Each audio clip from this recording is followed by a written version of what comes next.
The word of the day is forgiveness. How do you know that you have truly forgiven? When is it the right time to forgive? And how do I do it? Because I don't want to be bitter. If you have ever asked yourself any of these questions, oh, my friend, this episode is for you. This is Nasty Talk. Forgiveness, even if you don't love me anymore. I mean, there was a whole scenario in the Bible where he talked about, so how many times should I forgive someone if they wrong me? 7 times 70? 7-11? 3? No. It's an infinite number. So basically, in that whole scenario, the answer is you keep forgiving. No matter how many times a person has wronged you, you keep forgiving. And the thing that I've learned about forgiveness is when you forgive someone, it's a clean slate. So once you say that you forgive them, the slate is wiped clean and they're starting over. Oh my God! Easier said than done. Because I don't know about you, but I have a brain. And my brain tends to remember things. Oh, it remembers. It remembers a lot. It remembers what you said, what you did, and how it made me feel. However, the type of forgiveness that we are all trying to attain, which is the mark that we are trying to arrive at, is true godly forgiveness. Now, I've learned this more and more in marriage when my husband does something that I do not find favorable, like at all. At all. Something that may have hurt my feelings or something that we talked about. And I'm like, can you not do that? But he did it anyway. I have to forgive. And then when it happens again,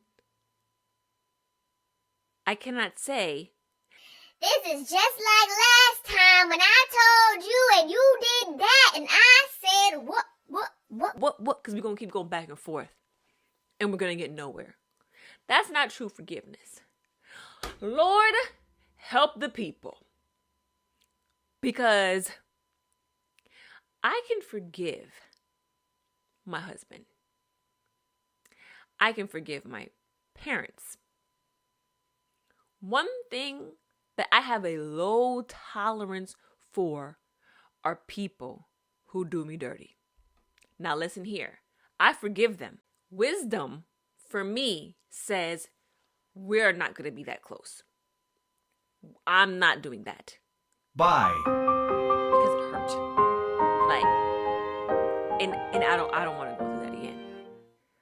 Because there isn't enough capacity for you in my life. I don't have that much forgiveness in my life and in my heart for us to go back to the way things used to be or to even create a new normal. So that's where God is working on me in regards to that. Now, just because I've forgiven someone does not mean that those thoughts don't crawl up in the back of your head that say, remember what they did to you? Then you have to say, back up. Mind your business. I said I forgave them. Jesus, Lord, Holy Spirit, help me. You got to call on the triune God, okay? Because what I've learned is that unforgiveness is like drinking poison and waiting for the other person to die. It's like holding on to acid and wondering why your fingers are burning. Unforgiveness will kill you before it kills the other person. Why? Because a lot of times people will do people-y things. People be doing people-y things. They don't understand why they do it. Maybe they do. However, some of the things that they do impact us in a way that hurts us, hurts our feelings. We don't understand why. We may grab onto it, hold on to it as an offense, turns into unforgiveness, turns into resentment. And then you're just left there sitting like, dang, they really hurt me. All the while, they have no idea. A lot of times they have no idea. But sometimes they do. And we'll talk about that maybe at another time. But let's just say, for this example, they don't know that they hurt you the way that they did. You're holding on to their actions and how that made you feel. You're holding on to that pain and that hurt. They're going on about their life like do. I'm living my best life. Ain't going back and forth with you. I'm living my best life. Living my life like it's golden. Like they're doing all of this. They do not know. And you are hurting. And you are holding on. And you're dying on the inside. And you're mad. And you're angry. And you just want to give them a piece of your mind. And they don't know. Unforgiveness will have you in a grave way before it is your time. Because it does something to your heart, to your mind, to your spirit. You gotta let that thing go. Let it go. Let it go. Like, for real. And the devil will try. And so once you do say that you are going to forgive, those feelings, those emotions are going to try to rise up. The anger from that person is going to try to rise up. Does that mean you didn't really forgive them? No, it just means you're human. And your mind will do that. Your mind will play these games with you. You may see that person. You've forgiven them in your heart. You don't have any ill feelings towards them. But it may be that one good day. That one good day where you see them. And something in it just get to twitching and you're like, you turn into a Super Saiyan. That is the devil, okay? That is your mind saying that person is not safe. And your mind wants to protect you. Your mind wants you to be safe. Your mind wants your body to be safe. So your mind and your heart are at an angst. They're not friends sometimes. They're not. Your heart's like, but I love you and I forgive you. I let it go. And your mind's like, whoa, they hurt you. Warning, warning, warning. Not safe, not safe. And so you have to tell your mind, it's okay. We forgave them. We're going to move forward. Then that's when wisdom will kick in. Do I talk to them or do I not? Because a lot of times, you really don't have to tell the person that you forgave them.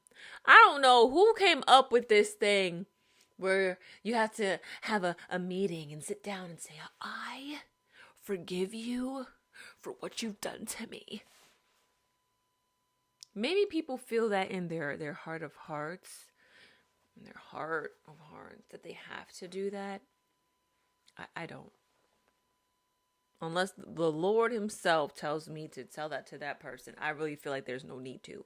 I feel like a lot of people need to have the closure within themselves to know, like, hey, you're never going to get an explanation for this. Or, hey, you're never going to get an apology for this. But, yo, just forgive them anyway. And go on about your merry little life. As long as you can say that your conscience is clear, your spirit is clear, then you and God are good. I personally feel like that's what matters. If I did you wrong, and I know I did, maybe I'll ask you for the forgiveness. Like, do you forgive me? Can you forgive me? Cool. But if you did me wrong, I don't feel the urge to say, I forgive you. And I love you. Can we be friends again? No! the Lord's still working on me. That's not how I feel at all. But I'm going to wrap this up with a bow and say, you definitely have to forgive. Those thoughts, those triggers are definitely going to come up because you're human. We're all in a healing journey of some kind. And when you are on that healing journey, those triggers are going to come up, the traumas are going to come up, the hurts are going to come up, but it's not about, oh my gosh, these came up, I must not be healing. No, it's about how you bounce back from it. You get what I'm saying? It's going to happen. You're human. You've had a relationship with this person or whoever. They hurt you. I got it. I got to heal from them. It doesn't mean you go back to them. Depending on the severity of the hurt and the pain now, we're not going to go back, but we're definitely going to forgive them in our heart with the help of the Lord, because that's the only way that it can be done. Whew. I hope I helped you. And in order for you to get to your next level, you definitely have to work on you on the inside. You can't be going around all angry, resentful, and holding on to unforgiveness. It's just not gonna work. You can't get to your next level. You gotta go back. You gotta stay at the level that you are and fix where you at. Then you can go up. You can't keep replaying the past, trying to go forward and looking back. You're gonna turn to salt. Lot's wife, who shall remain nameless. But yeah, I wish you the best. This is a hard topic, hard pill to swallow. This is Nasty Talk, and if you are not following the page, if you have not subscribed, shame on you. Make sure you subscribe. Make sure you like, share, tell your friends, and remember, y'all, stay nasty. Like, not freaky deaky nasty, but like nervy, ambitious, strong, talented, and yielding. Till next time.